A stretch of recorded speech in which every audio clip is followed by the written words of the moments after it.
This is how we do the timing belt on a 05 Audi 1.8 turbo. So front bumper off, you take the stand panel bolts out, you leave one in.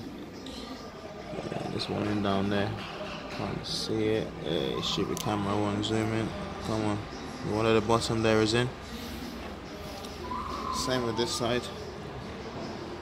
This one down there at the bottom, still in, but enough so that you can pull it away from the chassis leg.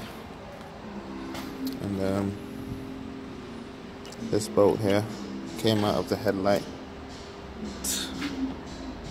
Yeah, so just move forward a bit, just to give you extra space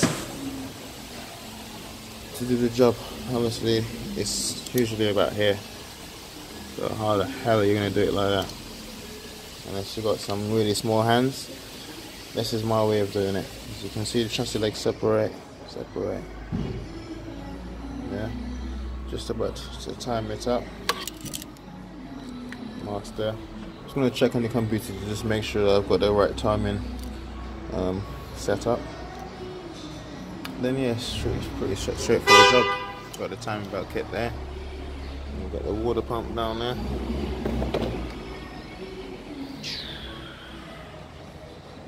And a new drive belt. Some silicone. This is how we do.